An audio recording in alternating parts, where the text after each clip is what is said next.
Hello there. Welcome to Paranormal Experienced with Kat Hobson. That's me. I am so glad that you are here tonight because, you know, I I love my time in Scotland. I love the people that I know there. I just am always enthralled to get to spend time with them. And my guest tonight is one of my favorite people there. He is brilliant, he's kind, he is a strong family man. He's been writing since he was 12. He is a brilliant author and he's a professional medium. But first, I just wanted to let people know that I did not realize that this is Breast Cancer Awareness Month. And I had to go and do some blood work and stuff. So they said, well, why don't you get your mammogram? And let me tell you, I am just as adverse to getting the girl squished as anybody else is. But you have to do that. You have to do that for your family. You have to do that for your kids, your grandkids. You want to be able to go and watch them play ball while you sweat out in the hot sun.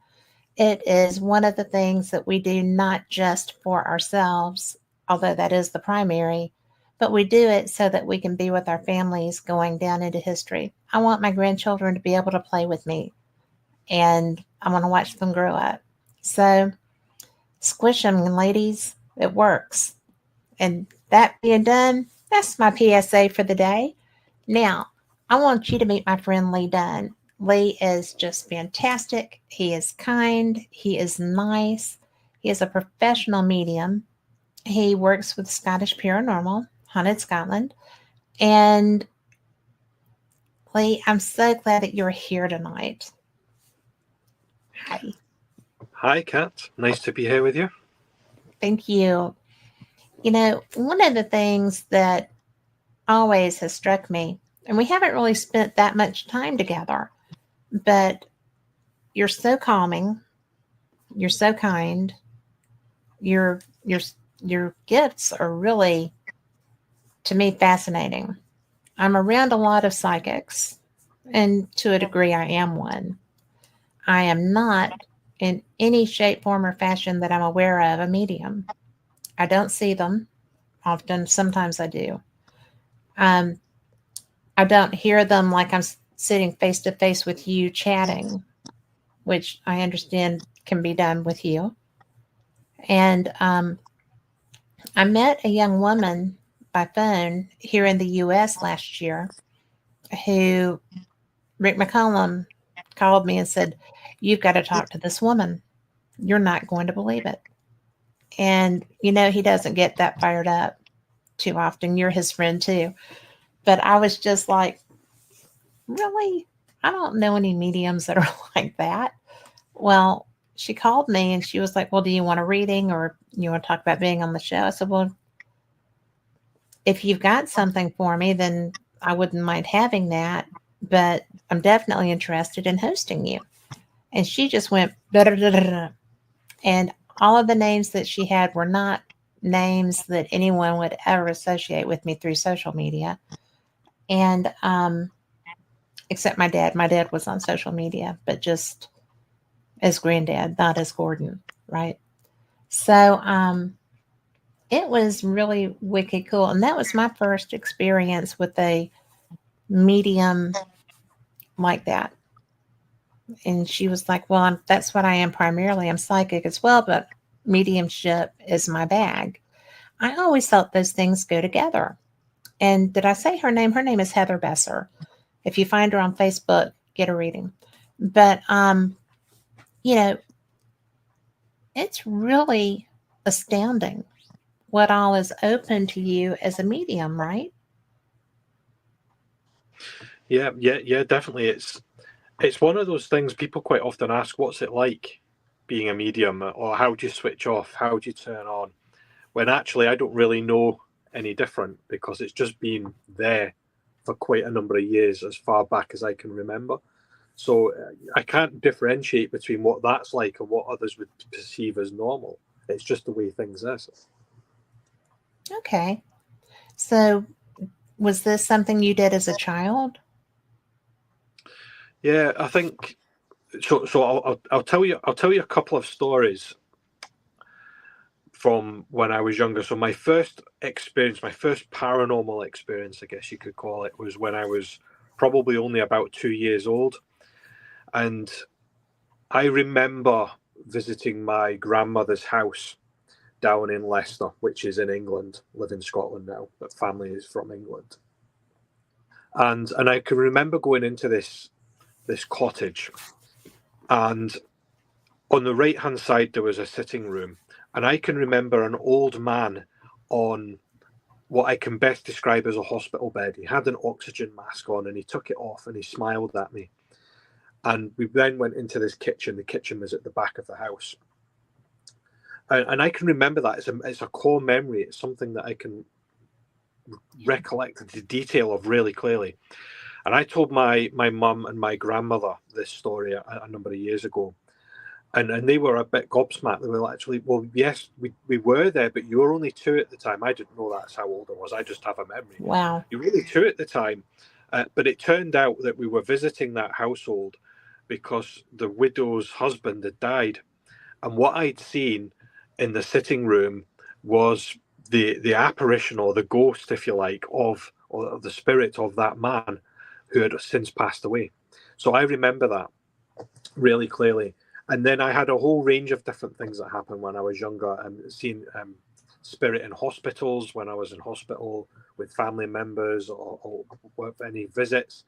I met a policeman in the middle of a field when I was about 8 years old, and remember his old shiny buttons and the old uniform that he had on. And I was lost at the time. I was looking for my brothers, and I got lost in the hayfields. And this policeman appeared out of nowhere, told me that his name was George, and basically told me how to get out of the field.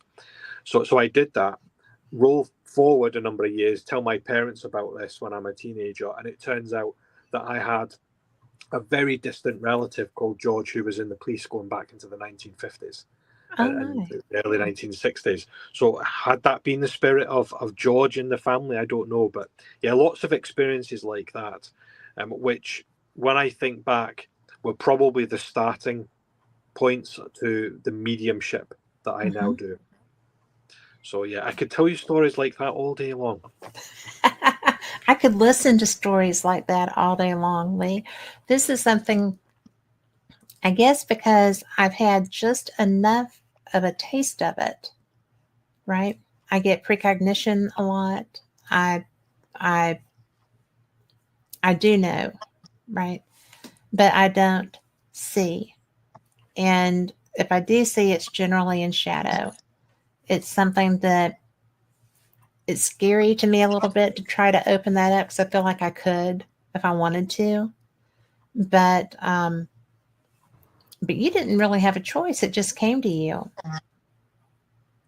It did. It came to me, and I actually avoided alleged haunted locations throughout my teen years because I was scared of it. And Yes. back then, nobody was there to help mentor me or explain what I was experiencing. I knew I was experiencing something, but it was quite scary at the time. So I avoided those It locations. is. I mean, because I consciously try not to, because I don't want to see people in their death state. And when we were in Scotland, some of those deaths were so horrific. I knew I didn't want to see those. Okay. I didn't want to see, blood and gore and headless and, in pieces. I mean, I've always been afraid that somebody was going to show me that. And that is a hard and fast rule. If I go into a location, I'm like, I don't want to see a death state. Yeah. You can talk to me. You can talk to me. I don't want to see a death state. And one of the things that you were very active when you were a child, because you started writing also at 6. Yeah. And do you feel like maybe the mediumship, the awareness helps with the creativity? Yeah, absolutely. And I remember Christmas, I was probably only about maybe 11 years old, something like that. I was given my first typewriter, like an old typewriter, clicky keys and Yes. movable parts and all of that kind of stuff. And I think for me, it was just a way of expressing things that I was experiencing. So for some, they would perhaps express through art, some through music. For me, it Yeah. was the written word, and trying to explore stories. And that's always stayed with me as well. And even today, when I'm talking about paranormal experiences, or if I'm on location where there's alleged hauntings, it's very much about the stories of the people that have lived there and worked there and died there. So it's beyond just the spirit that are perhaps haunting a location, it's the background of that. And for me, that fascinates me. So Hmm. absolutely, and I quite often say to people, I've been researching the paranormal for 30 odd years, and I'll disclose my age. I'm 45, and they're like, "So you were 15 when you started paranormal investigation?" Well, maybe not investigating specifically, but research for sure, because Yeah. I'm experienced on all these things, and I'm going to the library, or I'm trying to research as best as I could. Back then, the internet wasn't available, so it was in the Right. library. It was reading. It was is with books in my hand, looking at text, looking at literature, and of course, then expressing that in other literature forms that I'm creating. So that Hmm. was how I got into that. So yeah, it's one of these things that's always stayed with me, Hmm. and even now. So I can talk a bit more about this later if you want. So I'm writing a new book now, which I call the Codex Spiritum, which is a directory of mediumship and paranormal research and investigation. And I could quite easily create that and put it online and have a searchable database or a library online. But actually, I want to write that as a book. I want that to be a physical thing that you can actually hold. You can flick through the pages. You can look up the index, because that's really important for me, because That that's where index I is came from. huge. Absolutely. And that's where I came from. It's immersed in literature, immersed in books, writing and expressing in the written word. So why would I want to change that? That's just who I am as a person. Well, and I like that. I like to have a tangible. I'm a reader, so that to me is the only way to go. I mean, Yeah. it's not the only way to go. I know that other mediums look at us here, right? But but I am a reader. I've been a reader my whole life, and my I got in trouble because I read so much. It was just like, you should be asleep. You're supposed to be napping. You should be doing this. Why are you still up? I got in trouble a lot for reading. But I like writing too. I'm just about through. And Rick McCullum, if you're listening to this, shut up. But I have been working on a book for 3 years. I've been working on 3 books for 3 years. And I finally, because I keep sticking stuff in my Google Drive. And so I was going through there, purging photos or whatever. And I found about 5 of my stories that I had forgotten about. And they're all paranormal. I've done a lot of stuff. I've forgotten all about that. But I think that that's why I like something written, and why, because I have your books on the way, the ones that I haven't already read, because I thought I'm just going to get all of those. And then when I come back next year, not in 2026, I'm just going to bring them with, and you can just sign them. But if you would, please. Happy to do I didn't so. mean to, I didn't mean to sound bossy. sometimes I sometimes I will. I come will off that definitely way. sign them for you now. So, that's something that I try to keep up with Gregor, but my goodness, he's prolific. And it's just, y'all are such a good group of humans to hang out with. Yeah. I just, Yeah. And Greg is the same. Ryan is the same. yes. Um, Rick is the same as well. And you're doing this too. We all have these experiences and this knowledge that we've gained over the many years that we've been doing this, and we want to let others know about that, and give people the opportunity to learn from that as well. And I think that's why we all have that interest to put those words down on paper, because we want to express it. And without a Well, I doubt, agree, because how many people have you run into that when you say, "Oh, well, I'm with Scottish Paranormal," or I'm a medium," and they're like, "Oh my God, how do you do that?" And I get that a lot. You Yeah, know, how can you possibly do that? It's so terrifying. It's like it's not terrifying. It's like that video that my cousin wanted me to look at last night that we talked about. It's just a woman walking through a family member's home. yeah, And the funny part was in the comments on that video, people were like, "Oh, look, that's Pug. She's on her way to the kitchen to get a snack. That's the door she always used." And, different people were saying this, and other people were like, "Ah, yeah, you've got to burn that house down. You need to move." And I'm like, why would you do that? She'd still do that. If the house wasn't there, she would still walk her path, right? They yeah, do that? yeah, yeah. Absolutely, they will continue to do what they've always done, and I'm a great believer that spirit. When we pass, we go into a period of reflection. For me, the meaning of life is to learn lessons, and some of those lessons we perhaps we know or we are aware of them. Others we don't know. Our soul is learning. We go into this period of reflection, and we reflect on the life that we've had, and we'll do that individually in spirit.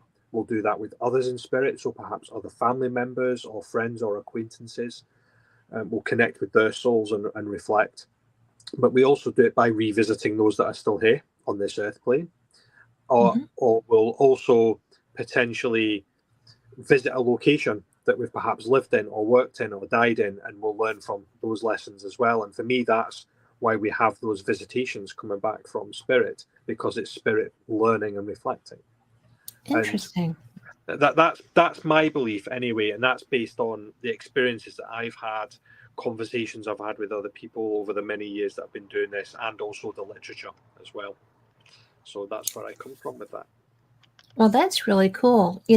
When my mom started to, well, she had Alzheimer's and she was coming and going, and things were kind of in flux a lot. And I had gone and taken her to dinner, and we were talking, and she was like, "Well, tell me about your shows." And I said, "Well, I do fake magazine radio and I do paranormal experience." She said, "Don't you hate it when they're just standing there?" And I'm like, "Who?" She's like, "Well, when you're trying to go to sleep and they're all just lined up by your bed." And I'm like, "Really? Do you hate that?" And she's like, "When I was little, I would just tell them I was tired and trying to go to sleep. They needed to go talk to my mom." So they would some. And I'm like, "Grandma, too?" It's the first I knew, right? Yeah, And I said, "I don't get them lined up by my bed, but I do get them lined up in my head." So it's just, I don't see them. But then again, I've kind of put out, "Don't show me." So maybe that's why. But yeah, I thought that was so weird that at that point in her life was the first time that we were talking about this. And even when she started getting worse, she was still in touch with that. And I thought, this is bizarre. This is really bizarre. Because my grandma, I always laugh and say my grandma was New Age before there was New Age. She was horoscopes and talking to people that had skill sets and stuff like that. So it's just, I don't know. Do you have them line up by your bed to talk to you? I mean, well, it's been known to happen.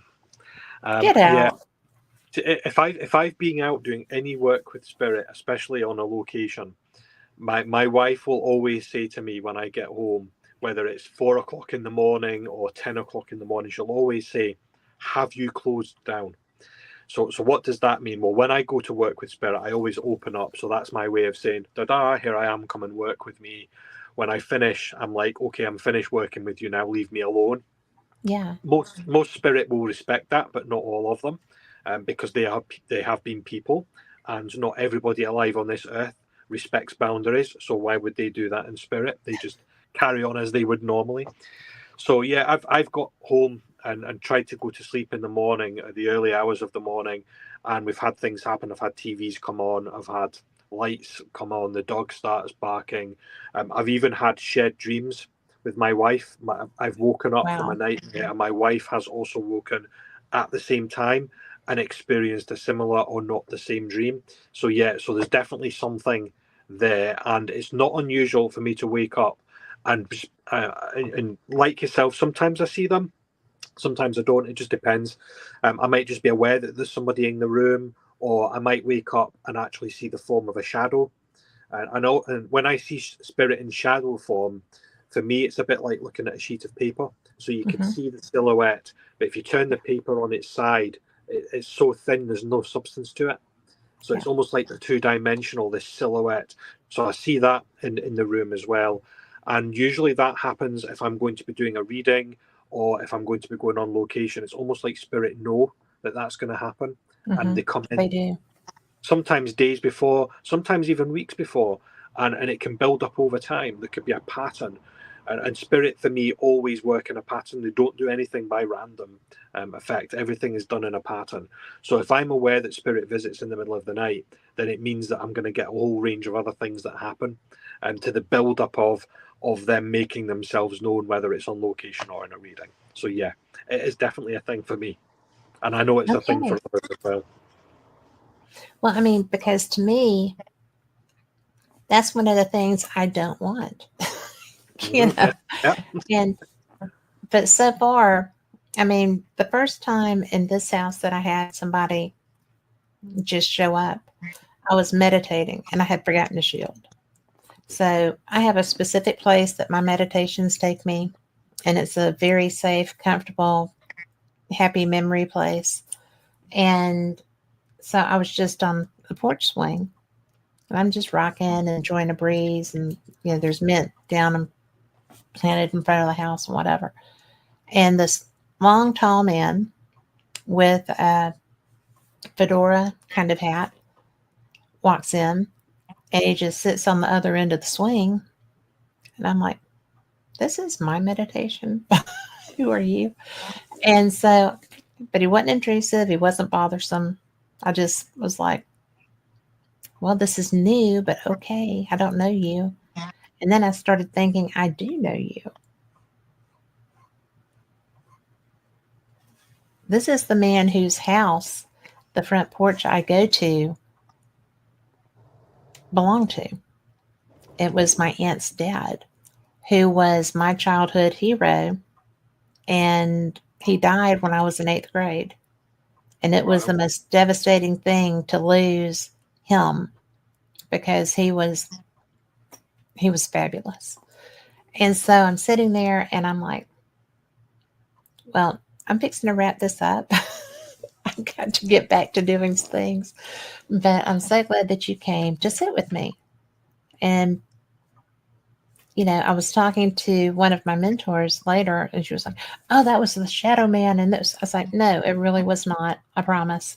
Because I didn't even put Uncle Steve there in my head. I mean, I'm just sitting on a swing on somebody's front porch, smelling the mint and, contemplating.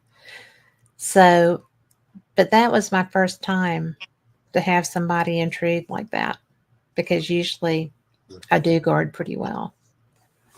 And Yeah. I don't know what it would be like to be you and have so many. And I guess my mom had so many, you know, but she Yeah. was talking about when she was a child, them doing that. Yeah. Yeah. It's like I say. I think for me, I don't really know any different. In fact, I would probably actually feel like something was missing from my life Yeah, if it stopped. And occasionally it does stop as well. really. If I'm particularly busy or with life and family or preoccupied, it's almost like it goes quiet. Or there's periods where it goes quiet. It can happen if I'm sick or feeling unwell. If my Yeah. energy is low, it's almost like spirit doesn't have enough energy themselves to manifest, or they just back off completely because they recognize that I'm not in a great place to receive them. It doesn't completely stop, but it does. It can go quiet for days or a couple of weeks, and then it builds up again, and something's coming in, and it happens unexpectedly. You're in that meditation there, Kat, and you didn't expect to have that No. encounter, and that's what happens as well. And I always say this, 9 times out of 10, I'll go into a location or I'll be in a place and I'll say, "Is the spirit there?" And I might see something or experiencing something. It's actually when I least expect it, when I'm moving between rooms or when I'm not actively calling out. And it's exactly the same way in receiving information from spirit. If they provide information, sometimes I hear them, sometimes it's just a precognizance. I'll just know, I'm just aware, or a sentience. And I always say to people, it's a bit like lasagna or garlic bread or spaghetti bolognese. You weren't thinking about Italian food a few minutes ago, but now you are, because I planted that in your head. Yeah. So when your brain is thinking about certain things and then something happens, well, perhaps that's your brain that's just giving you that. But when something sudden and random comes in that you didn't expect, then for me, that's likely to be an encounter with spirit, as you Yeah. encountered it in your meditation. It was very comforting to me because it was somebody, that it was somebody that belonged in that swing. So, because we spent many days, many afternoons swinging together. And, Yeah. One of the things that I find interesting is that was before I set my rule.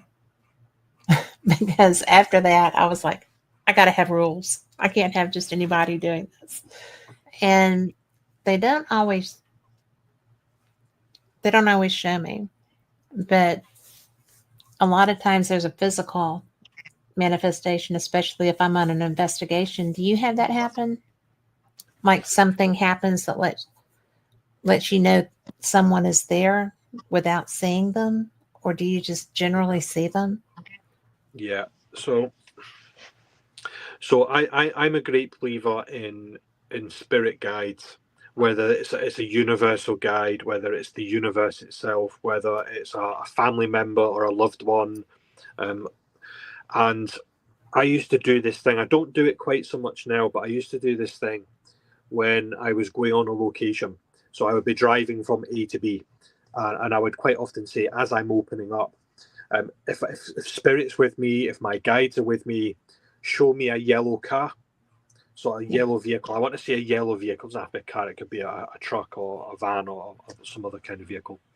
I say, show me a yellow vehicle, and when I see that, I will know that you're with me. And usually I would. And yellow vehicles in Scotland are not that frequent. They are there, Mm-hmm. but you don't see them frequently. Or you didn't back when I did this anyway, perhaps more frequently now. Right. But I would see that. So I would look for those signs, and then when I'm in location, I would ask spirit to give me certain signs and symbols. A lot of the things that I experience are signs and symbols that I can associate into messages, and I've worked for a number of years in that way. One of the tells, in fact, I've got two tells. There's one that I experience and one that other people see me doing, and I don't realize I'm doing it. I go cold on the back of my neck. So if you imagine like dry ice on the back of your neck, so it's not wet, it's just cold. When I Yes. feel that, I know that spirit is coming around me, and I know that spirit is manifesting to do something, whether it's to let themselves be seen or heard, or whether physically going to interact. But my friends and those that know me well will also see me fidget. So I don't know why I do this. It's like my hands go a bit like this, Yeah. and they'll say, "You're picking something up." And I haven't even said anything, but they'll just know by my face or by me doing this that something's happening. So there's little tells and little things like this that I do consciously and subconsciously when spirit connects. I do the fidget thing. Oh, do you? Right, I that's I interesting. do.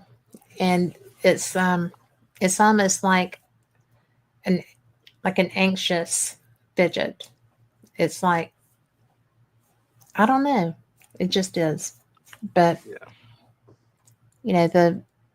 the strangest thing I've had happen was doing a investigation, and I told there was a soul collector kind of ghost at this site, and all of the other spirits there were just like, oh, no, we can't do anything. And I was just like, you can do something because you're human spirits, and so is that. And the only thing that has any dominion over you is God. So if you want to leave this structure, you can leave. And they were all like, oh. And then they were like, well, okay, you know, and whatever person that was, I mean, I got rushed. Like my hair blew back, everything did. And it was funny because we were filming, and I had a gentleman sitting on either side of me, and they were gone. And I'm like, you just left me? Really? You left me? And it was, that was the most physical, tangible, physical thing that had happened to that point. And it wasn't scary, but it was upset. And it was not really a cold wind, it was just wind. And it felt kind of like a breath, but it was just like, it reminded me when I saw the movie years later, um, in Harry Potter, when the Dementor goes through him, when is it the Dementor or is it the Dark Lord? But anyway, when that goes through Harry Potter, and it's just like, that kind of thing. And I was just like,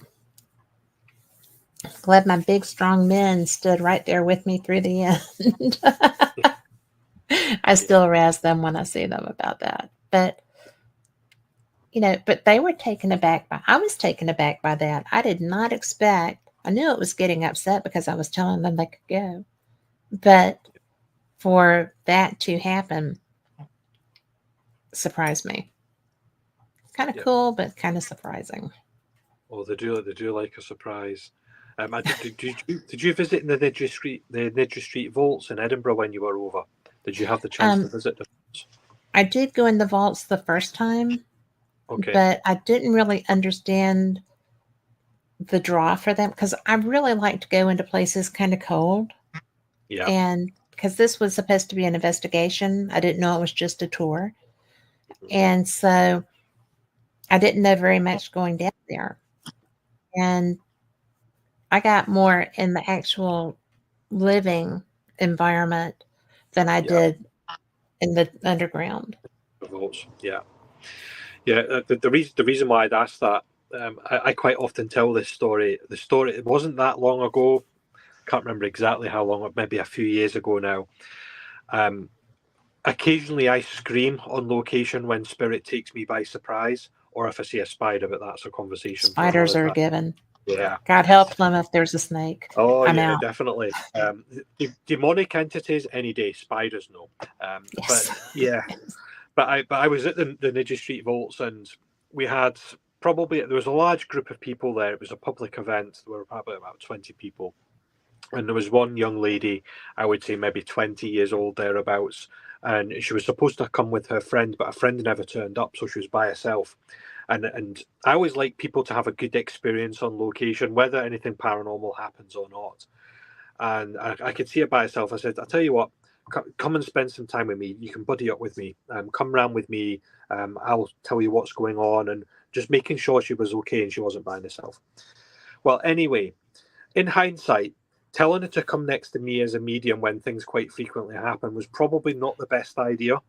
Oh. So here we are together, moving up this corridor, and it was a second. It was literally a second in front of us, maybe half a meter away, is this massive silhouette of a man, well over 6 feet tall, so really, really tall, really broad.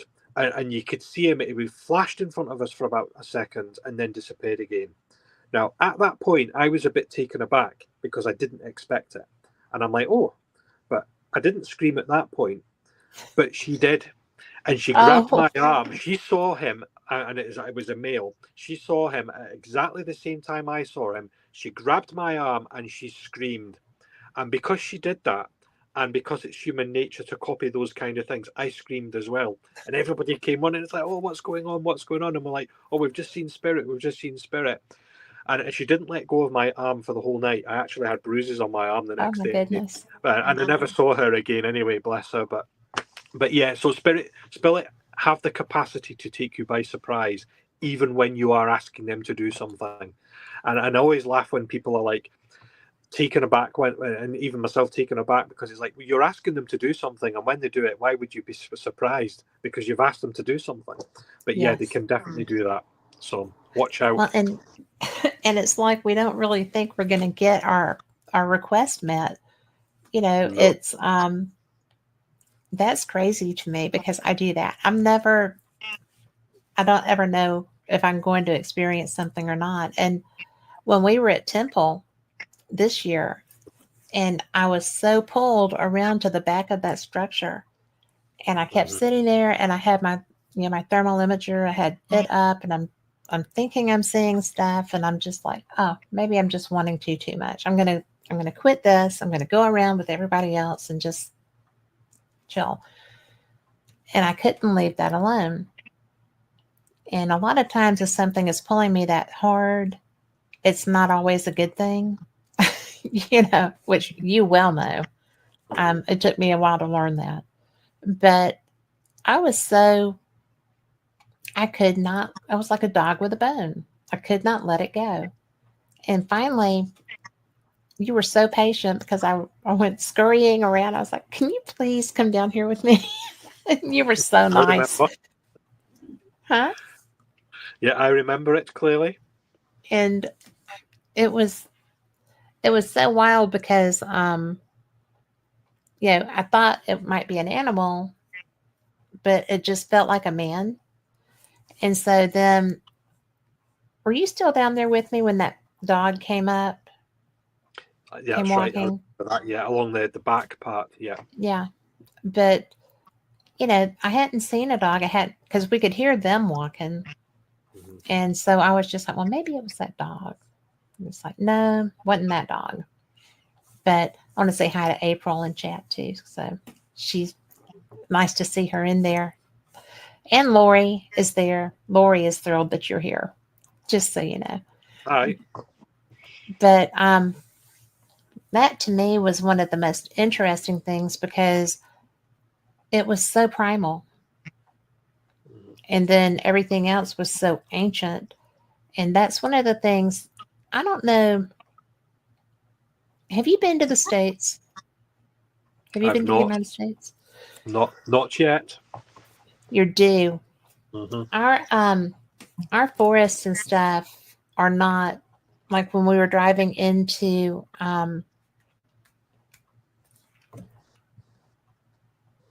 good Lord, the one that's Mingus, which Oh by the yeah. way, I Can't- found a Mingus Creek here that's spelled Mingus. So I took a picture of that just for Greg. But and for everyone listening, if you've seen it in a sign or something, you're going to say Menzies, but it's Mingus when you're there. The forest as you're driving through there it is primeval. It is ancient. The needles on the trees are like huge in length. And I was going through some of my video from that the other day and I thought, oh, look how beautiful that is. But when you're in an outdoor environment, or are you often in forests and stuff when you're out? Because I feel like there's a lot in Mhm. your forest areas, in your natural places. Yeah, absolutely. And it happens all the time. Even if we're in a castle or in another building or another location, there's always something connecting to the land, whether it's ley lines, the energy Yeah. of the land, something that's happened on the land, buildings that have been there before the 14th century castle, something even older. Hmm. And not that unusual to get connections to do with the Romans and potentially even going further back to Pictish times. So absolutely, the land itself, the woodlands, the forests, lots of energy, lots of things going on there, and just as active as the buildings themselves. I would think so. And there is Rick McCollum in chat. Hello, Rick. But I think that it's so much fun because, like I said, we don't have anything that old. April says, let me read this.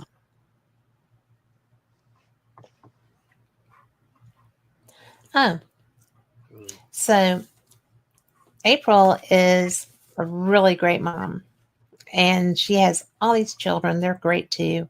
She says that when camping in a state park this weekend in Micah, saw a tall, dark building being in the forest, and do a picture of what he saw. And she sent it to my friend Denise, her cousin. And April, was it a human figure or was it an animal figure? We'll wait on that. But I was just curious because I know kelpies are in the water. I know fairies are in glens and pretty much anywhere because they are here. But do you have anything? Have you come across anything when you were in an outdoor environment that you felt was like, oh, this is really strong and I'm not sure what I think of this? Mm-hmm. Yeah, and I always refer to them as elemental energies. Mm-hmm. But don't get me wrong. There's human souls and human spirit in those locations as well. Sure. But there's something else out there as well. I call them elementals. Whether you want to call them fairies, leprechauns, trolls, quite often captured in folklore and Yes. historic tales. So those kind of energies, yes, I've encountered them before, without a doubt. Was there something in particular that took you aback? So I'll tell you a quick story of building. You can tell me a long story. Everybody's loving your accent anyway. Yeah. Oh, good. Building. So I did an investigation at an old tower house. It's a 14th century tower house, so dating back to the 1300s in Scotland. And I was there with a couple of friends. In fact, Linda Whiteford, I think you know Linda.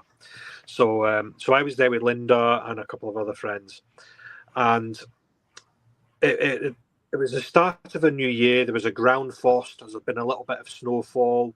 There was old-fashioned street lamps winding down a driveway. There's a cottage. There's this old tower house, which is a tower which is 4 stories high. And it was a scene like out of the Chronicles of Narnia and The Lion and the Witch and the Wardrobe. Oh, yes. It was magical. It was magical. And we stayed in the tower house, and it was the most bizarre energy. The land itself in the tower house, it was just really strange. And I'll cut a long story short because I could talk about this all night. Each floor in the tower house had an internal phone system. So you can't phone outside of the building. It's literally like an intercom. So you can talk from one room to the next. Internal only. And there was about 5 or 6 of us there. We're in the 3rd story bedroom, and the phone starts to call us. The phone's ringing. And it's like, well, that's odd because there's nobody else in the building and we're all together in this one room. So everybody's like, who's going to answer that? And I'm like, I'm not answering it. So anyway, somebody else answered the phone. And you could hear this growl down the phone. So my friend slams the phone down, and we're all a bit like, oh, that's a bit weird. And, you get to a point in an investigation, don't you? Sometimes you're like, time for a break. Let's have a break. This was one of those times. Let's have a break. So a couple of people went down to the 2nd floor, which was where the Great Hall was. Myself and somebody else went down to the basement, which is where the kitchen was. And we were making coffee and tea, and I said, I'm going to call that bedroom back on the phone and see if anybody answers it. So I phone it, and it's engaged. It's like, that's strange, that's engaged. So I put the phone back down in the kitchen, and then the phone starts ringing again, and like, oh no, this is bizarre, something's going on. But the other thing as well is the place was covered in dead flies. There was flies everywhere, dead flies, and we all felt really odd. We stayed the first night. It was a 2-night event. The first night we all slept in separate bedrooms. In the middle of the night, I could hear children crying. I was aware of a presence in the room. There was a lady at the bottom of the bed, talking of people being in the bedroom at night, so the bottom of the bed, spirit of this lady. But we also had these strange wet footprints on the stone staircase. And we were out in the grounds. There was a stream under the ground. The land itself felt really bizarre. Anyway, we captured all of this. And I sent the case to a demonologist friend. And he looked at it. And he actually thinks that we had an elemental energy. And possibly the elemental energy of a troll. And it turned out that there's a what we in Scotland we would call a burn, which is a small stream. So there's a stream under the tower house. The tower house is built upon this. And we think there was a water elemental or a troll. Because when we were doing the investigation, I'm also seeing, and I'm seeing this psychically, like a washing line that you would hand your clothes you're washing on. But I'm seeing animal skins hanging from it. And I'm seeing this little man with wooden teeth and a knife, and he's holding it up at me. And I'm thinking, this is the troll. This is the troll that my friend Chris had spoken about. So, just really, really strange and bizarre. So, yeah, I've encountered energies like that, land and building, non-human souls and non-human spirit. Are definitely a thing. They're quite rare, but they are out there for sure. Well, I'll tell you, relevant to kelpies and trolls and fairies that are, elemental spirits and stuff.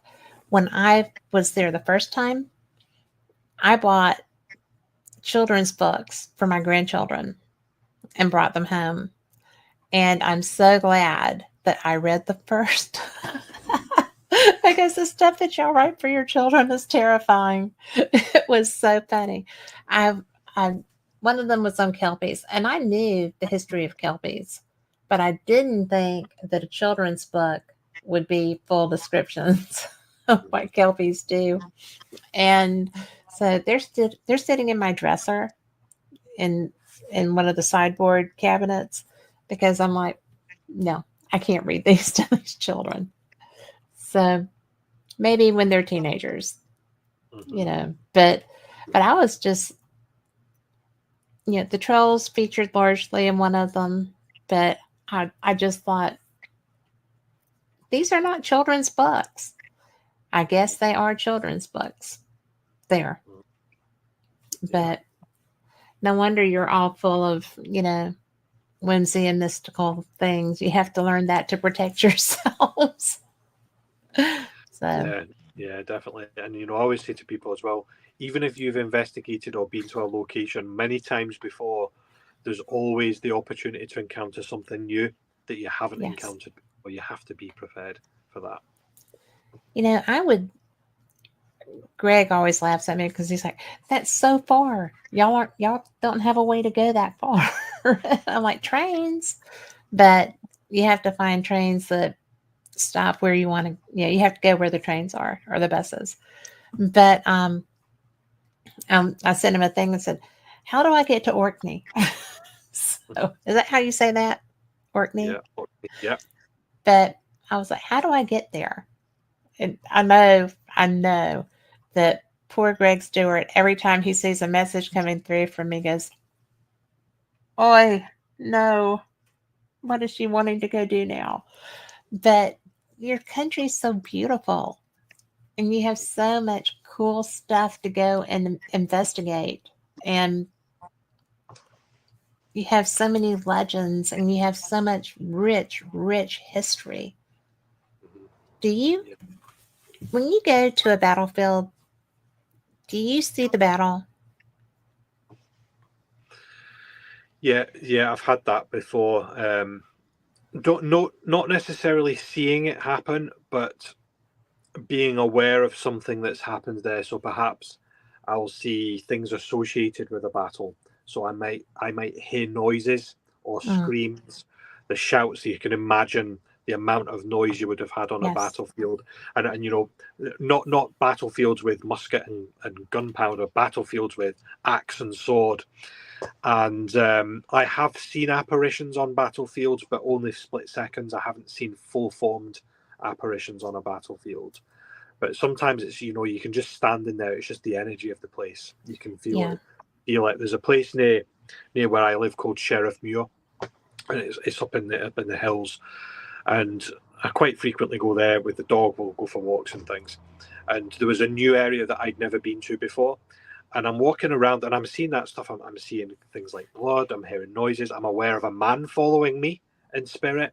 And I'm there with my wife. And my wife, she doesn't want to know about this stuff. And I'm like, there's a man following us. I can hear men talking. And she's like, da, da, da, da, da, I don't want to hear about it. She doesn't like that sort of stuff. And anyway, it turned out there'd been a battle at this particular piece of land. And I didn't know that. So I'm getting this stuff, and you'd mentioned earlier, Kat, that you like to go into locations cold without actually knowing any of the history. And I'm exactly the same, because I think if the more you know about a location, the more preconceived ideas you have of the things you might encounter. I prefer to go in and know nothing about it and just experience it for the way that I experience it. And that was a classic example, going into a battlefield and experiencing something that I didn't expect because I didn't know it was a battlefield. I had unexpected stuff happen at Culloden, and it hurt.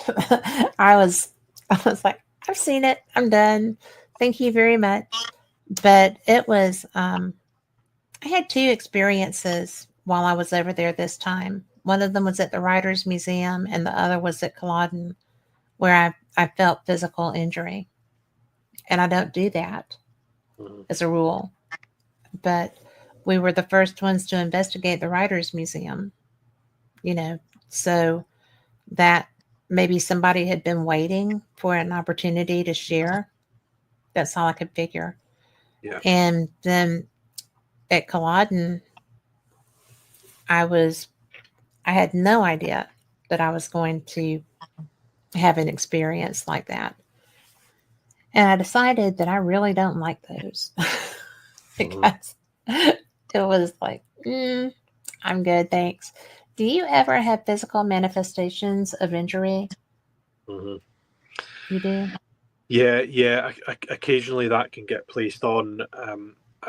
Like yourself, I have my boundaries and I have my things. When I'm opening up, I'll say, this is what I want to experience. This is not what I want to experience. And most spirit will respect that. But yeah, sometimes I'll get things, I'll feel stabbing pains where somebody's been stabbed, or I'll feel as if my arm's missing, or I might feel as if something smacked me across the back of the head.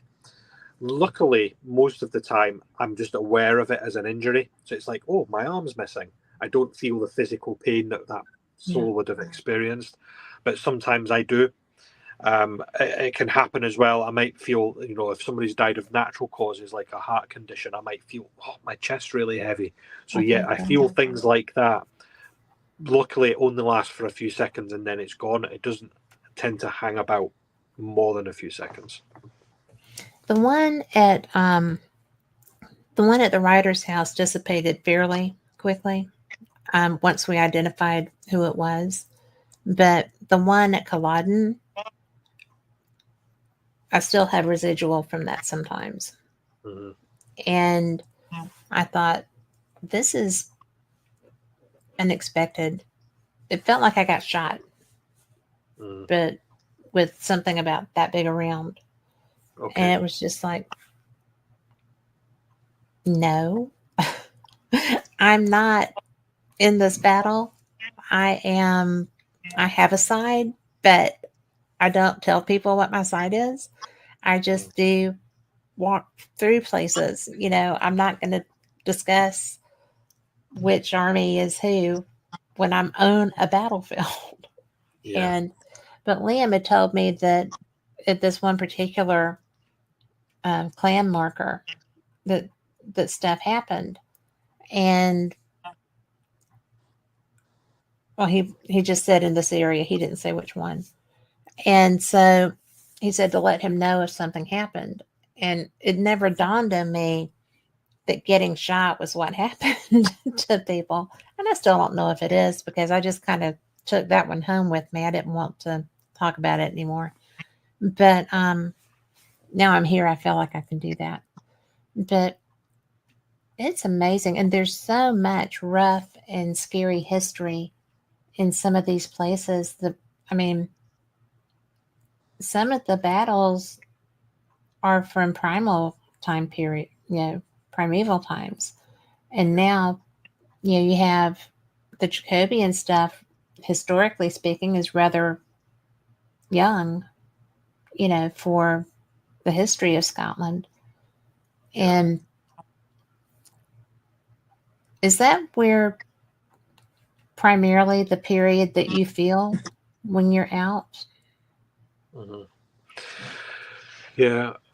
So normally the kind of things that I would get will probably be 1700s, 1800s, 1900s, and thereabouts. I don't tend to go much earlier than that, though it can happen. So earlier on, I was talking about the soul going into a period of reflection. So for the vast majority of souls, I think that you would reflect on the life that you've had. Some it would happen really quickly, maybe 50 years, 100 years, perhaps a couple of 100 years. But for the majority, after a few 100 years, they've learned those lessons, and something else happens. You stay in spirit, or you reincarnate, whatever your belief system is. Something else happens, which is why I always say that's for me one of the likely reasons why you don't see many spirits going back to like the 900s or 850 or 750 or Right. early centuries, because they've already reflected and gone back. So that's from a spiritual perspective. But from a haunting perspective and a ghost, and I always differentiate spirit and ghost differently. So for me, a spirit is an intelligent soul that can interact, whereas a ghost might be a manifestation of residual energy, for example. So your battlefield is a classic example. Stone tape theory, or an imprint of energy for a tragic circumstance which has captured that. So you might be experiencing, for example, with the gunshot, spirit might be giving you that because they're reflecting and thinking of this, so you're getting that. Or it could be that you're picking up on the residual energy of a tragic event, so you're feeling that residual energy. So there's two different things going on. So the residual energy for me can be much earlier. You could be going back hundreds, maybe even thousands of years with residual energy. But for spiritual energy and encountering active spirit that are intelligently haunting, for me it tends to be much more recent. Yes. Yeah.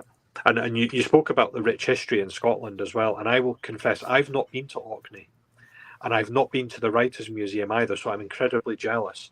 But You've got to go. I live in. I know I need to go, but I live in Scotland, and I've just not had the time to go to all of these places, because you're right. On the doorstep, there's literally places 5 minutes down the road. So I've still got quite a lot to see. So the next time you're over, we'll do some together. I would love that. I'm all about getting new experiences and seeing new things. And April has when someone dies, can they broadcast their instant death experience to someone in the past, present, or future? Mm-hmm. Okay. I believe so. Yeah. That's interesting.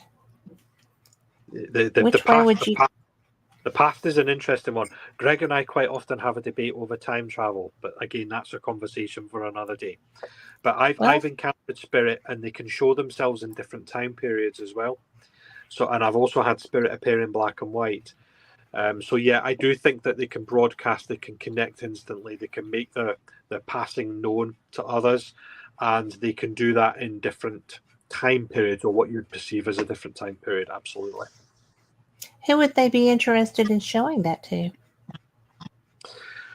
So I guess it depends. So loved ones, perhaps, or if there is somebody close by whom is open and sensitive. I always say spirit are like water. They take the path of least resistance.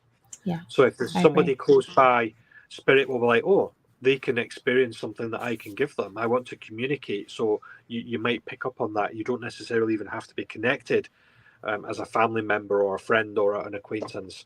So yeah, it could be anybody that's close by, or it could be a loved one, and they want that loved one to know that they've passed, and lots of different reasons as to why that might be the case.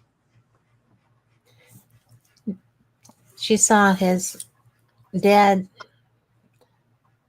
my dad when she was 13, but he didn't die until she was 15. Mm-hmm.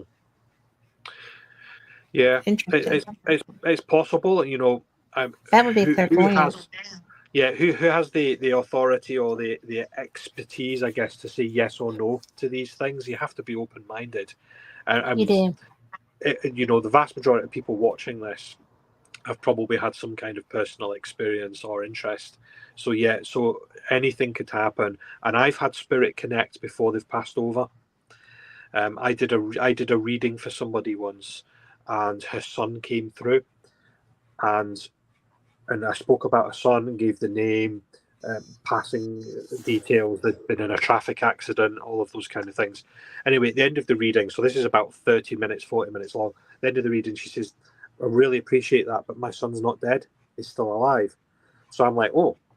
Well, so I'm instantly Oh, thinking, I'm a bit of a rubbish medium then. But she's like, no, everything you got was spot on.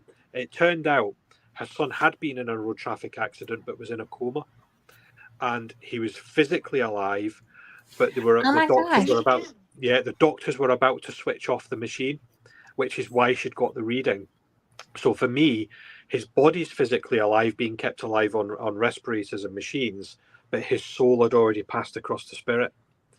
So that actually gave her an incredible amount of comfort, because what I described was basically what she felt. She knew that her son was away, that he was no longer there. Yeah. So you know, April's experience of seeing connections to do with her father before his passed, absolutely that could have happened. That's so interesting because you don't think of, or I don't envision that being a thing. So I'm glad Yeah, that you explained that. yeah. Yeah, and I mentioned earlier on as well about seeing spirit in black and white, and I'll tell you this story as well. So this was another reading that I had done. A lady in Stirling, so central Scotland, not far from where I live, and a man came through. If I recall, I think his name was Stuart. He was a grandfather that came through, and I was describing him, and I could see him, but it was black and white. And I'm like, I don't know why. This is the first time I'd experienced spirit in black and white, because normally I would see them in color. If I Sure. see them, if it's not a shadow and I see the physical features, it's in color. So I'm like, I don't know, his band's black and white. So I'm describing them, and she says, "Oh, wait a minute, I'll go upstairs." So bum bum bum bum bum. She goes up the stairs. I can hear something happening. A few minutes later, bum bum bum bum. She comes back down the stairs. She has this photograph. So she'd never met her grandfather. He died before she was born. Okay. The only physical thing that she had to show what he looked like, because she had no memory of him, was an old black and white photograph. It was exactly how I was seeing him. So her grandfather had shown himself to me in a way that she would understand, because she could Yes. see the black and white photograph. So spirit, but back to that time travel and back to spirit showing themselves in different time frames, or showing injury, or showing themselves younger or older. They can manifest however they wish to show themselves in that moment. That's fascinating. And, you know, it's so clever too, because um, it was, it's so individual. And the fact that they know if I don't do it this way, they're not going to get it. Yeah. You know, it's it's just like with my meditation guy. If he hadn't had the hat on, I would never have gone to Uncle Steve, you know, Yeah. because that's how he always wore a hat. So, Yeah. and Rick says that you nailed it when he asked if you could tell him where the woman's voice was coming to him, Hmm. or where the woman's voice was that was behind him. Yeah. So, you know, do you ever wonder? I'm going to give you a little razz here or there, but when your friends who know how good you are at doing this, and who sometimes seem surprised when you know things, does that just kind of make you go, really, guys? Or is it Yeah. just kind of like, yeah, I showed them. I knew that. Yeah. I'm just laughing to myself there. So So when I was a teenager, I tried to tell my friends and family as well to an extent, but certainly friends, that I was aware of things. And Mhm. I just used to go around saying random stuff to them that I was getting, and like, he's a bit weird, that guy. Lee's a bit strange. And then I started to tell some of my friends things that I couldn't know, and I spoke about their loved ones in spirit, and now they are aware. I've done quite a few readings, or I've messaged people that I would know from my childhood that I haven't seen maybe for a number of years, so they know what I do. The more I know somebody, the harder it is, because my own imagination starts to jump in. It's that back to that Italian food thing, Yes. I did a reading for my parents once, and I was reading my father, and I kept getting moving house, moving house, moving house, and I thought, Mum and Dad are not moving house, so I never said it. And then after the reading, he says, "I'm surprised you never told me that I was moving house. We just haven't told you yet." So I'm like, damn, because I knew that I was getting that, but because I know my mum and dad, I'm thinking they're not going to move house, so I didn't say it.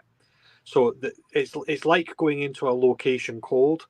It's easier to read somebody when you don't know anything about them, because you don't second guess the information you're getting. You can Yes. just how it is. You can just out with it. Yeah, gets me into trouble sometimes though. Yeah, if I'm in the supermarket and I start doing the fidget thing with my hands, and my wife's like, what's up with you? And I'm like, I want to tell that young lady on the checkout that she's pregnant. Apparently that's not the sort of thing that you can do. She's like, don't you dare say anything, don't you dare. And she walks away from me. But yeah, I've got into trouble a few times because you don't know how somebody's going to take the information. Most people are open to it, but not everybody, so you have to be careful with that. Well, you do. And I my problem is that if somebody asks, then I can't help it. And it's so funny because I will not, like, randomly, I won't just read somebody again. No death dates. There are rules. You can't do this. But if somebody comes up and asks me something, and I'm just like, why would you ask me that? Especially because I don't tell anybody, right? I don't bill myself or anything.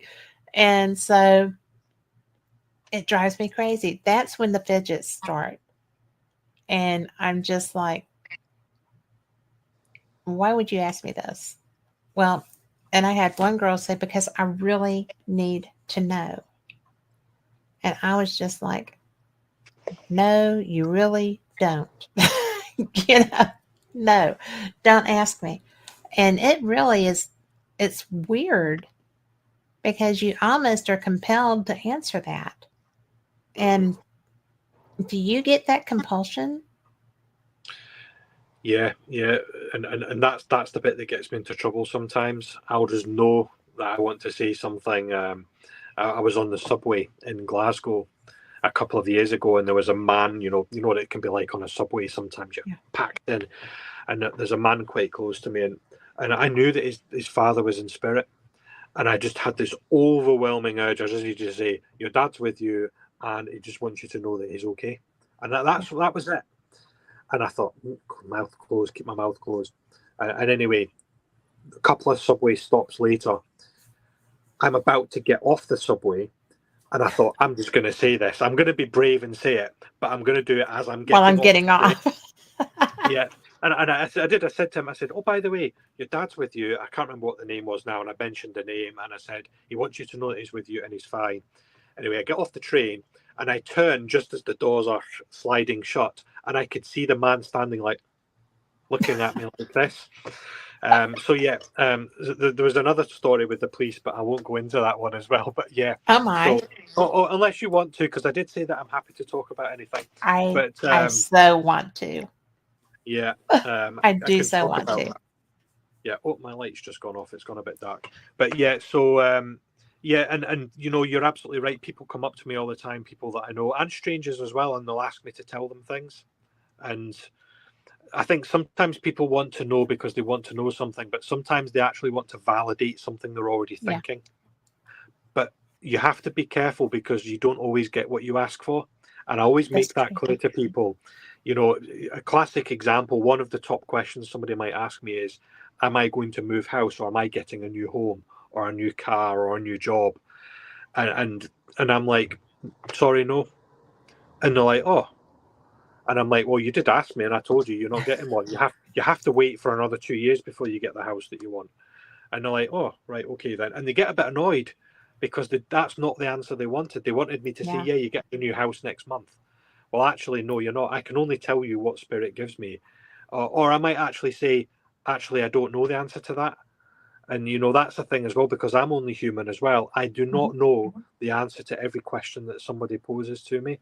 And, you know, people send me messages, can you tell me where my car keys are? I've lost my keys. No, I don't know where your car keys are. Get an air You know? tag. Yeah, if Spirit was going to come and tell me things, they're not going to tell me where your car keys are. They would tell me the meaning of life or something much more profound. So, yeah, so that is a thing. Sometimes. I Sometimes. still haven't gotten the meaning of life answer. No. So, It's of course, different I'm for not everyone. you either. That's the problem. Yeah, Everybody has their own meaning. exactly. So, Yeah.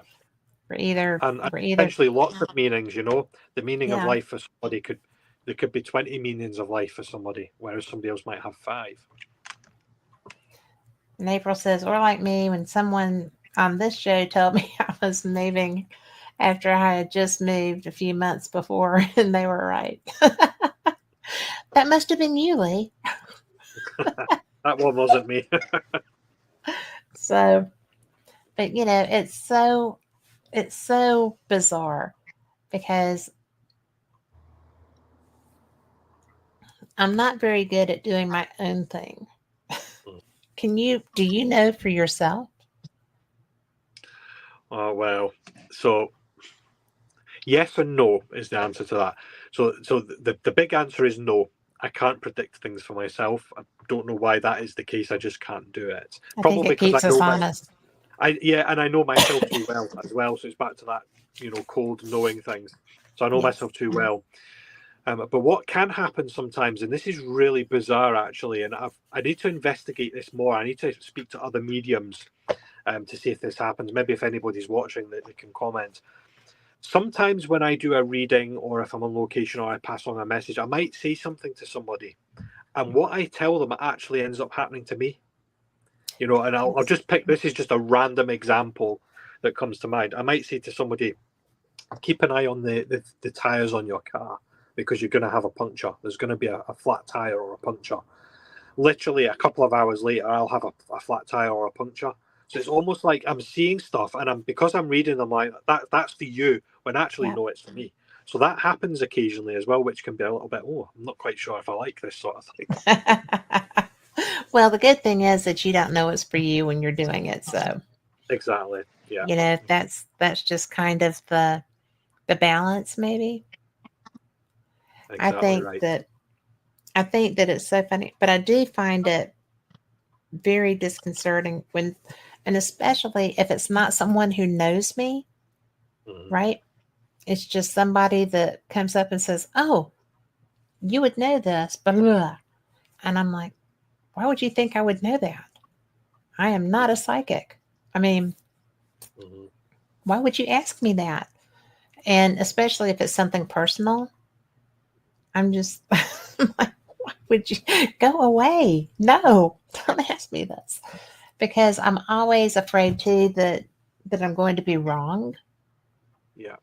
You know, I mean, I don't want to give somebody life advice. Do you ever do that? Yes, but I try not to. And spirit don't often do it either. Not in my experience. I can't speak for other mediums. And you know, the number one reason why somebody would come for a reading is because they want to connect with somebody in spirit. The second reason is because they need guidance. Perhaps they're feeling a bit lost, or they have a decision to make. They're not sure what what they should do, what path to take. Right. And you know, in my experience, spirit never tells you what to do, because you've got free will and you have to make your own decisions. And I always say to people as well, I cannot predict the future. Sometimes things will happen, and yes, I might pick up on that and say this is going to happen, and occasionally there's nothing you can do about it. But most of the time, actually, spirit is like taking a photograph of your life, past, present, and future.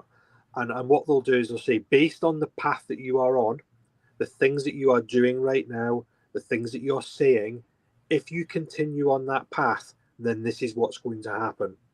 But you can change that path. You know, a classic example, I might tell a young lady she's going to have 10 children. And she might be like, well, I'm not having 10 children. And she does something about that. And then she only has 2 children. Right. But if I hadn't have said anything, would she have had 10 children? Maybe. But because I've told her and I've intervened, it's changed things. So, yeah, so I do give people advice where I can, but it's always with a caveat. And it's always emphasized, you know, it's your decision to make. You have to make that decision. These are possible outcomes that might happen. But also to remember, you know, I'm a human at the same time, and I'm not infallible. You know, I make mistakes. So what I tell you might not happen, or it could be wrong. And you know that fear that you spoke about. If any mediums out there say I'm not scared or I'm not frightened of getting something wrong, then they're telling lies, because we're all frightened of getting something wrong. I think the real talent, if you like, is actually trying to see beyond that and having the confidence to be able to pass information on, if it's right or wrong. And you know, sometimes you might pass on information and the person you're passing it on to doesn't actually know. You could be talking about somebody that's passed. You know, families are incredibly complicated. So you're talking about a family member off a parent's side, or perhaps they've been adopted. They don't know what the lineage is and That what would be genealogy. awesome. Yeah. So you know, it's all of those things. You know, you just have to say it how it is. If the person receives it well and understands it, great. If they don't, move on. Well, I just try to get out of it. Because I don't have the confidence level to, you know.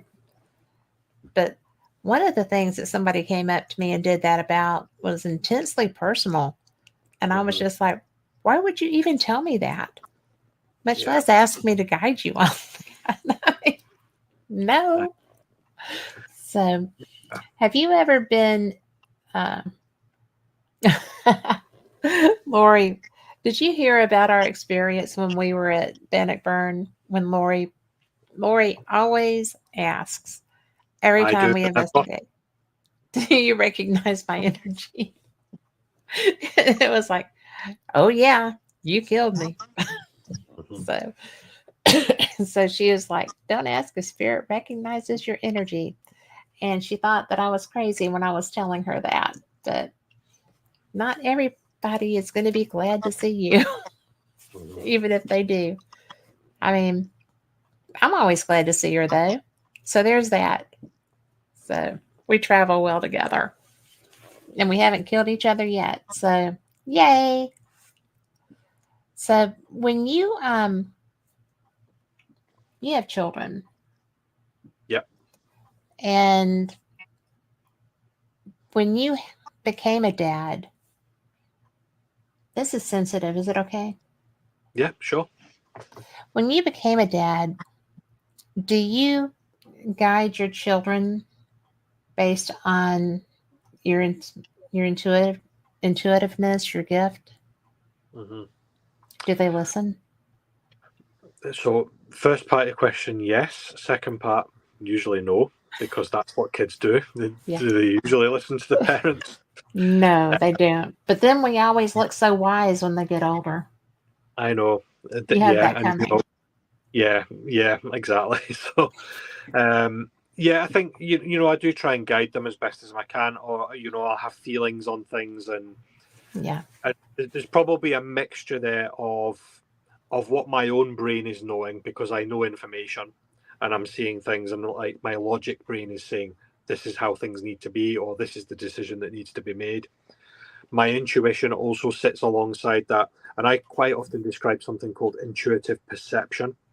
So intuitive perception is basically your current knowledge, the things that you already know and experience, your logic brain, your conscious mind, if you like, your subconscious mind, all of your senses, so touch, sounds, taste, sight, all of those kind of things, and also that elusive sixth sense. So just knowing something or being aware, the gut feeling or gut instinct.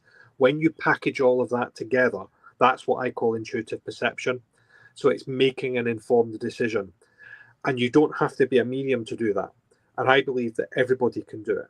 You know, I do. if everybody at some point in their life will just act on a gut feeling about something, it's that intuition that guides us. That's part of being human. I guess the difference with a medium, and for me occasionally, because I don't always get it right, is that I'm probably more aware of my intuition and I try to put my logic brain aside. So it's that whole head and heart argument. You know, sometimes your head says one thing, your heart or your instinct or your intuition, whatever you want to call it, tells you another thing. It's like, which one do you go with? I would probably be more inclined to go with my intuition rather than what my head always tells me.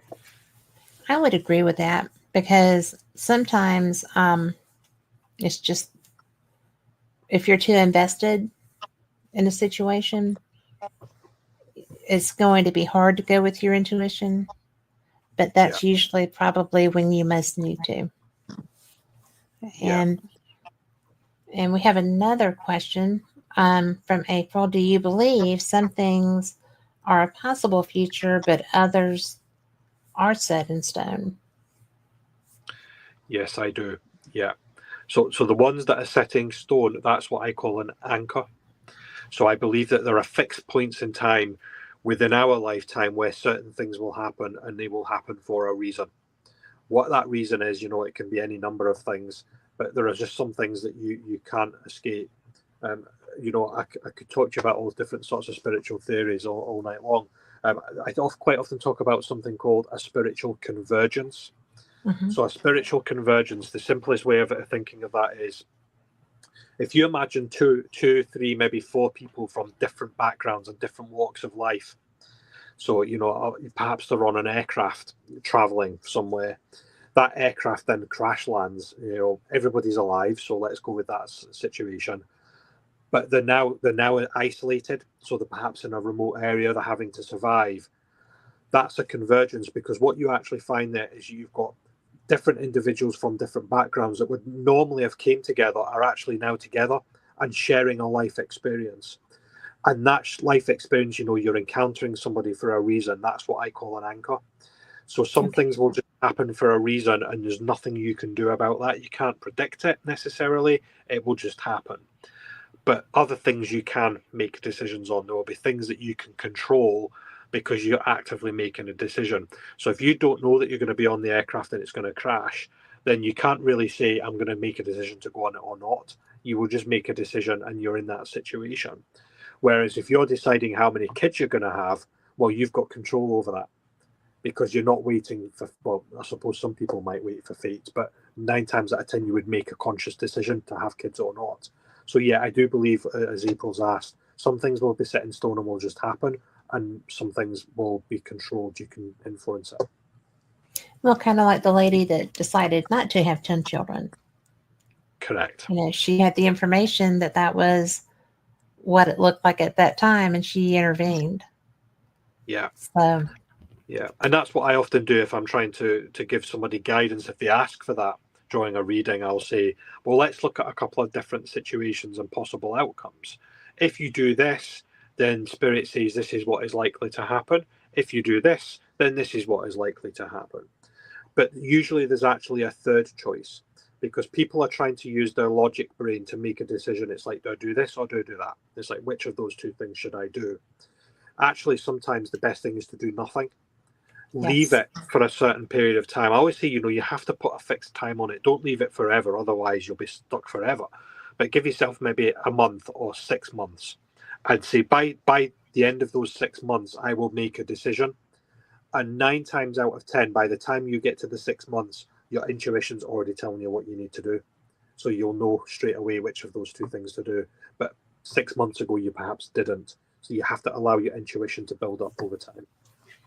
well, I'm the world's worst about, if I don't want to do whatever it is that my intuition is saying, I will put it off indefinitely.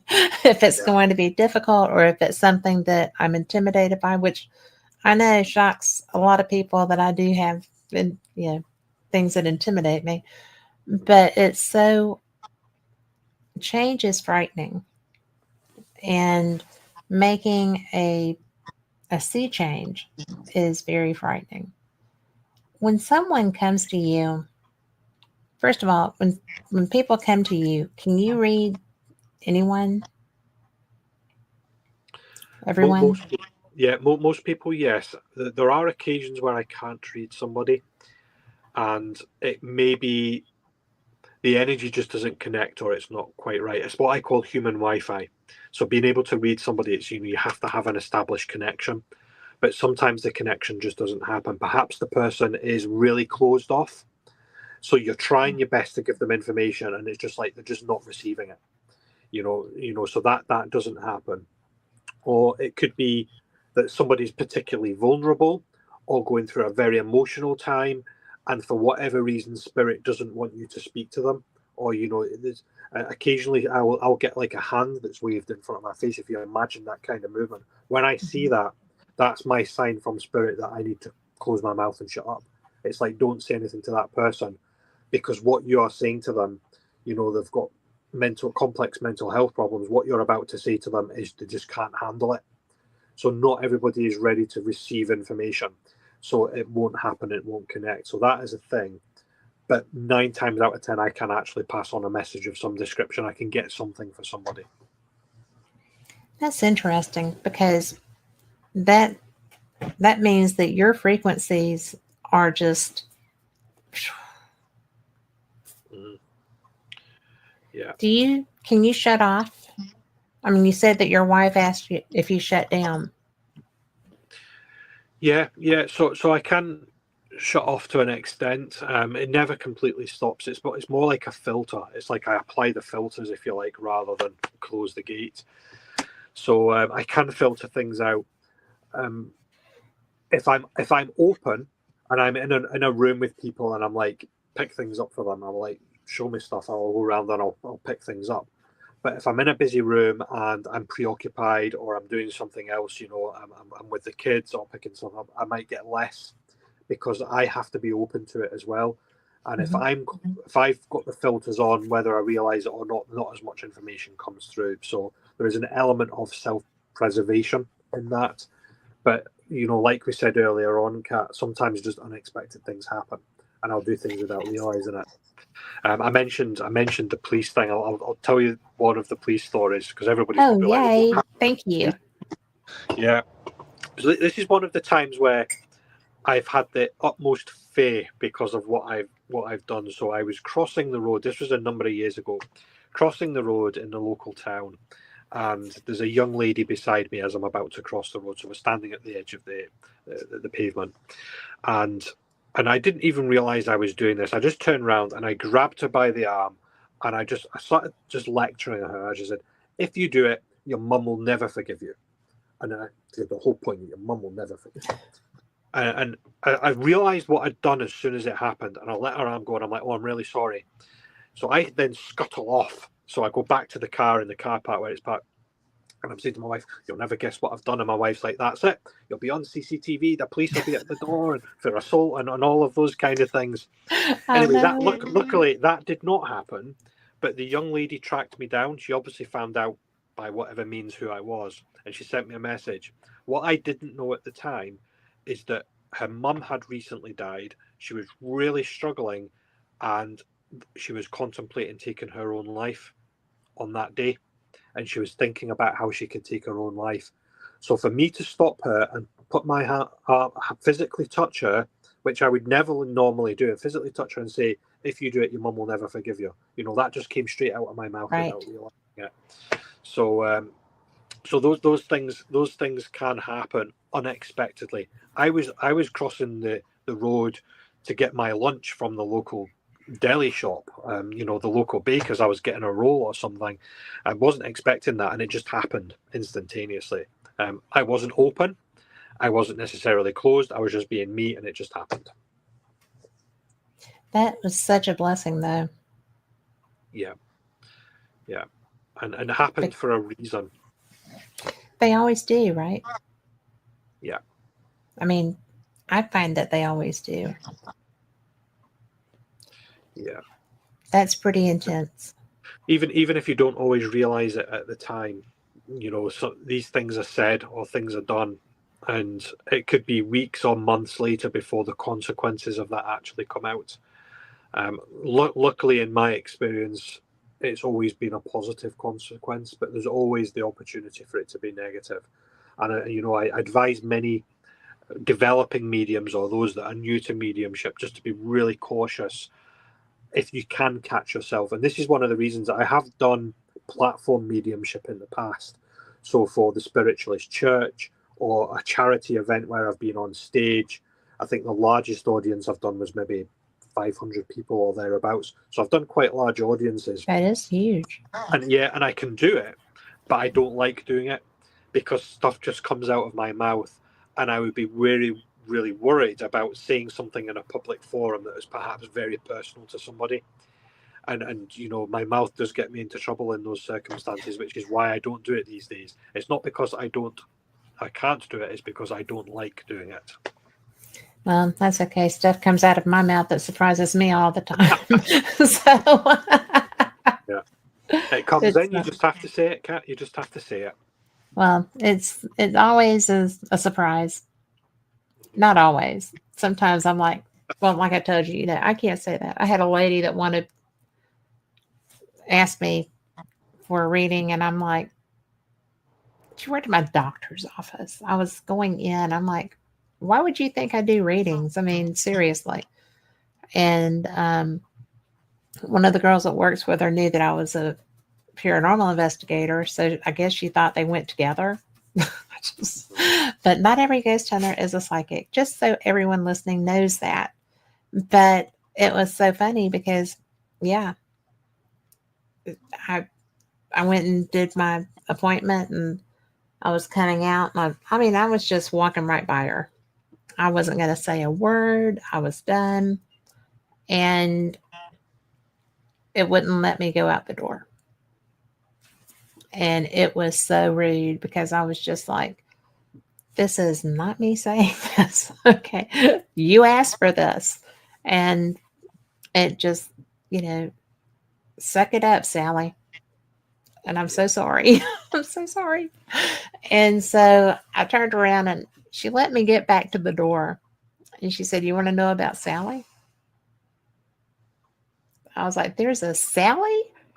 And there was. It was her dad or grandpa, whoever her male figure was, had a truck. He drove a truck. And here, truck drivers are very attached to their vehicles, and they name their trucks. And his truck was named Sally. And anytime when they were little and they would whine about not wanting to do chores or whatever, he would always tell them, better suck it up like Sally. She just sucks that up and gets right up that hill. You better be sucking it up too. And I was like, get out of town. Okay. And again, that was one of those things that somebody asked me. I was asked to do this. And I'm like, I don't do readings. Why would you even ask me that? I'm not that person. Do you see anything here that says medium, psychic, I know things? No, you don't. And it was just like, well, you might see it. You're different. But, the average person on the street is not going to just walk up and say, hello. But that's so weird. When it's weird that it happens to you and you feel like you have to do it too. Yeah. It's just, do you think it's because it's such a real need? Yeah, I think so. I mean, I suppose by the very definition, a medium is like an intermediary or somebody that's in the middle of something, the living and the dead, I guess. And I think sometimes spirit can have such a sense of urgency that they have to put information across. You're picking up on that urgency. So it's almost like, you have a frantic spirit, or they're desperate to put information over. Not only are you getting the information, but you're also getting their desperation. So it's like you're getting both of those things. It's like a double whammy. And that's why you feel that need to pass it on. So it's not my need to pass the information on. I'm picking up spirit's need to pass the information on. I'm just being the mirror for it, and doing that. So yeah, and I think that's why sometimes you get information and it happens. I get information, I'm like, oh, that's quite nice, but I'll just walk on. And then other times I'll get information, I'm like, no, I have to just say this. I need to pass this on because it's becoming so overwhelming. I actually did it at there was a psychic show in the local city, Stirling, where I live, and it was another medium that was on the platform. He was doing it was a stage show. I like to go to these things as well. Maybe I'll get a message. Who knows? Right. So I'm standing, in the background, and there's a group of women in front of me, and the medium's doing his messaging, and he was brilliant, spot on the messaging. But he didn't come to the people in front of me. But because I'm standing right next to them, I know that there's a man in spirit next to them. And I know that he's the husband of one of the women. I know that he's the father of one of them. And, I knew the connections.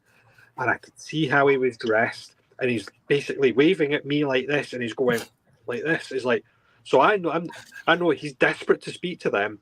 But he can't get into the medium up on the stage because the medium's got a queue of people trying to speak to him. So this guy's like, oh, I've got no chance of speaking to him. Oh, wait a minute, there's a medium there. I'll speak to him. It's that path of least resistance thing.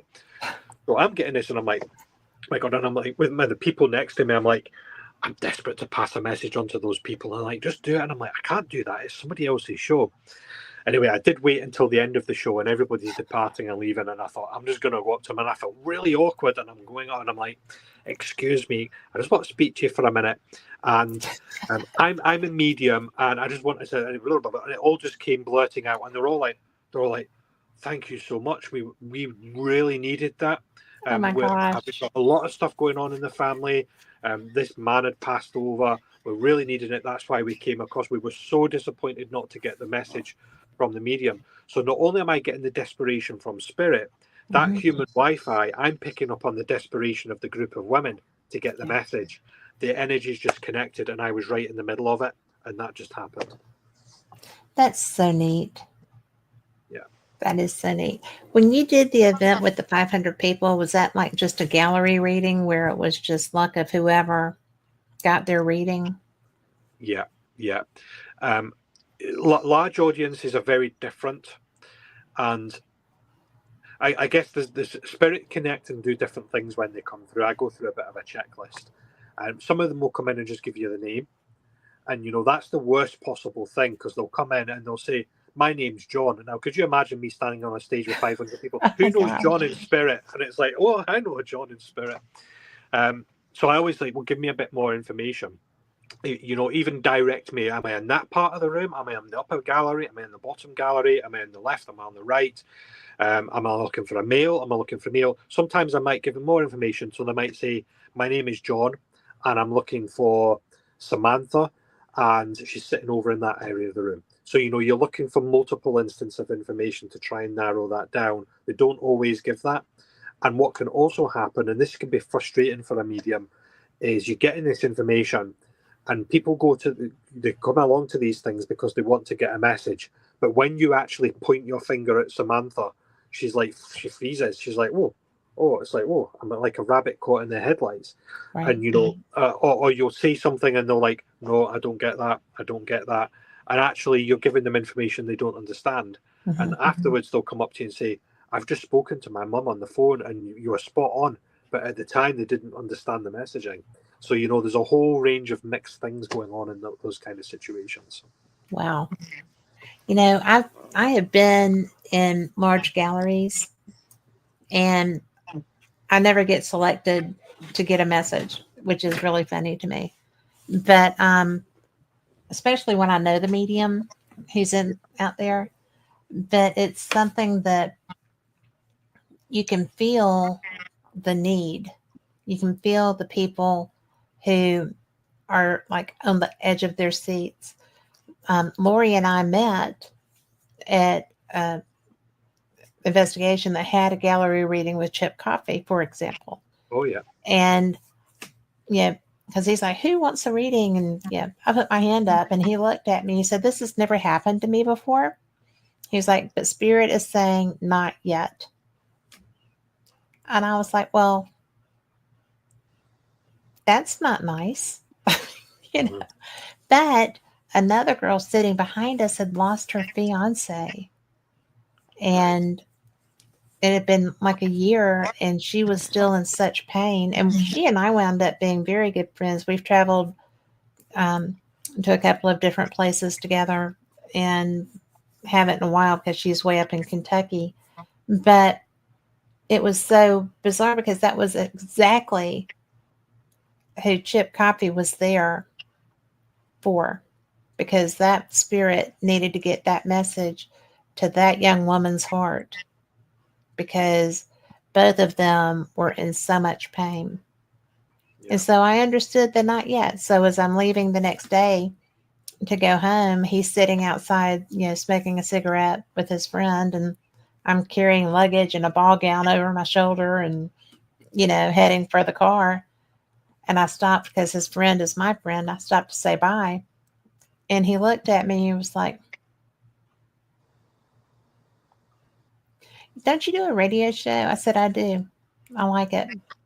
And he said, "Well, you should probably be getting ready to be on television."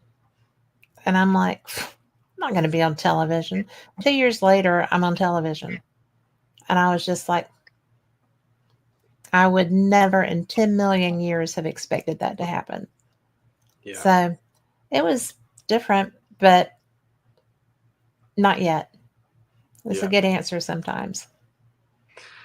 Yeah. And it can be as blunt and as simple as that as Yep. well. I remember many, many years ago now, we're talking 25, maybe even 30 years ago.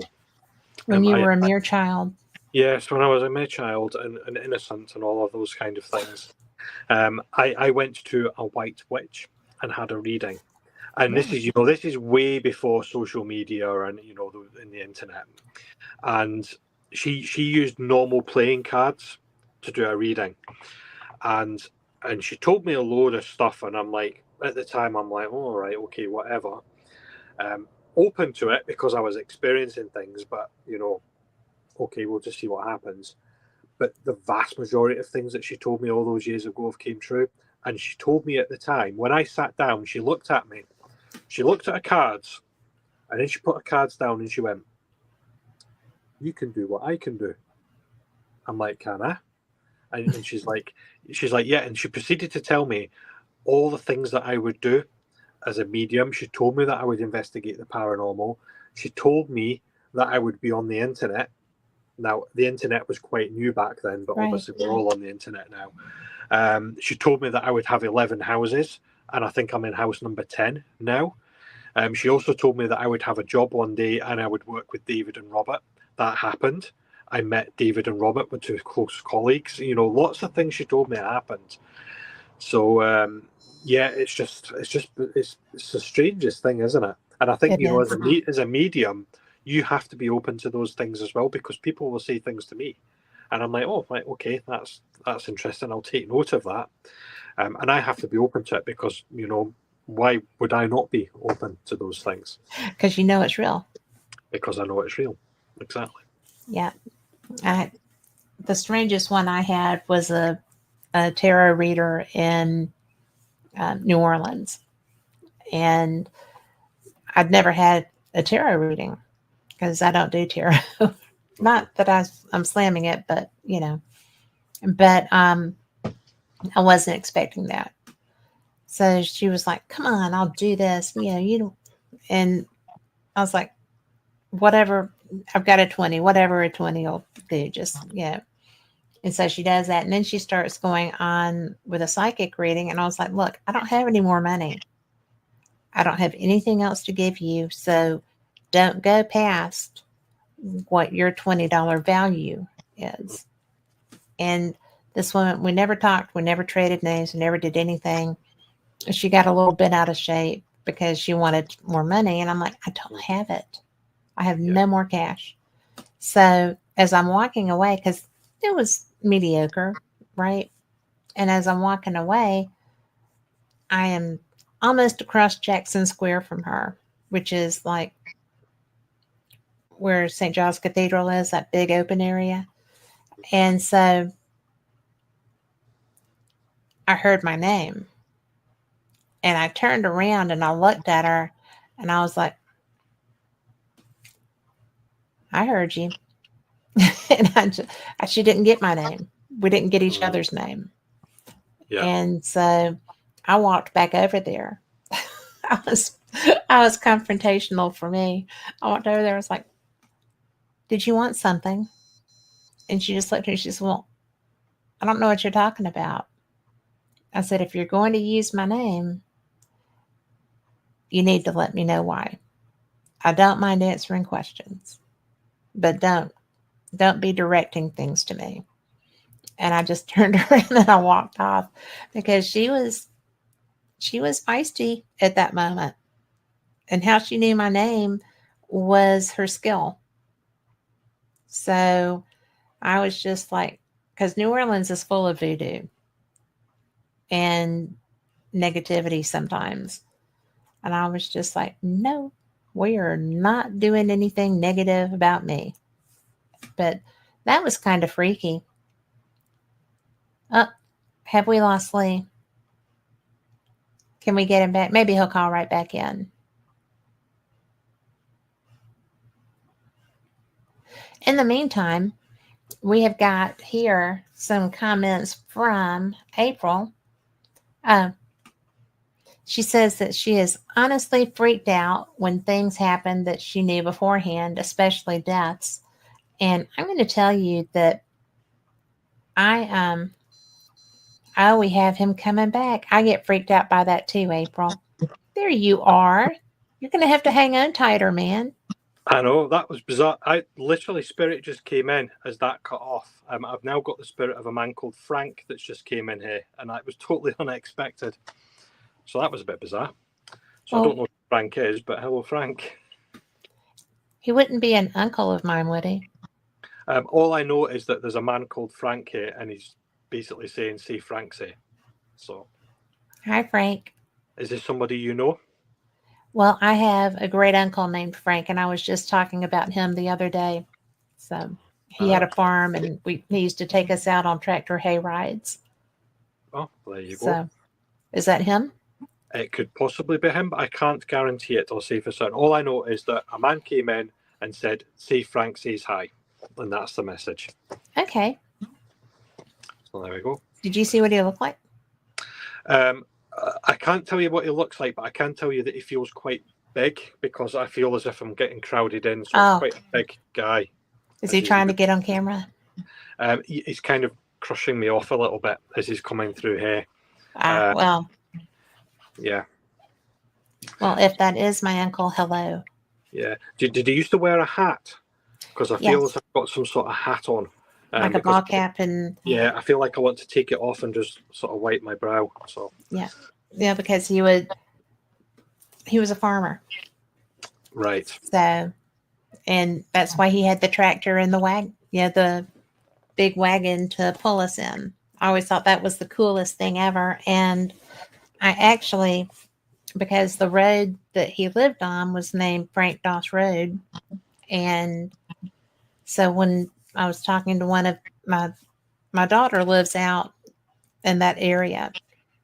And so I was at one of my grandson's baseball games, and one of the dads is part of that family unit, I think. So he was like, were you out here? I was like, I was. And, my dad's uncle lived on Frank Doss Road. He was Frank. And some of my best memories were him pulling us around in a hayride. So maybe that's him. Maybe, yeah. I mean, the only other thing that I can add, and this is, just one of these instances where it's so bizarre, I'll just say it anyway. Are you aware of, did he used to make his own rope? Are you aware? Because I feel like I've got like lots of like thread, and I'm making some sort of rope with it. It would not surprise me, because if that's him, he had, including him, either 12 or 13 siblings in that family. Right. And each of them had a trade.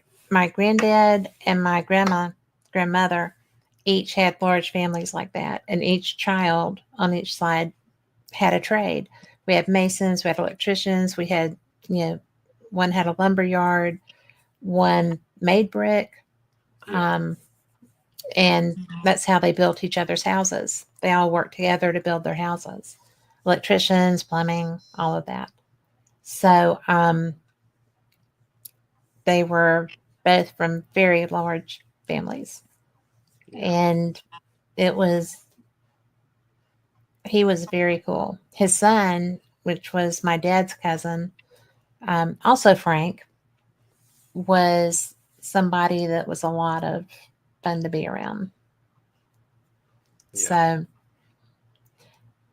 they were a prolific family. Yeah. It's certainly a character, put it this way. Yes. Well, I hope that's him. I hope that that's who I think it is, because it's just funny, and it could be because I was just speaking of him this week. Yeah, and that happens as well. You know, you speak about them and they'll come forward. Yeah. That certainly happens. But I will take it. Yeah. Oh well, that was an unexpected bonus. Well, I'm sorry that he was kind of barreling over you. If he is he gone? He's still here, but he's just in the background. I would say he's quietly in the background, but he's not being quiet. I can't hear what he's saying, but I know that there's stuff that's coming. It's like he's trying to give things. Yeah, he's trying to sing as well, but not doing a particularly good job of it. Well, if he is related to me, you got to know he's feisty. That apple didn't fall far from a tree.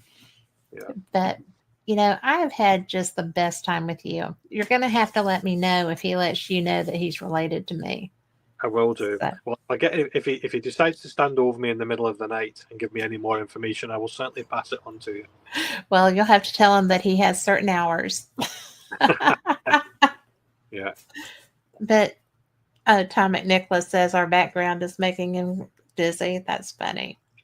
If he pays attention, he might see a critter in the background too. But, you know, I am so fortunate to have you as someone I count as friend. Thank you for that. Yeah. And thank you for giving me free reign with conversation topics, because I just find you so fascinating.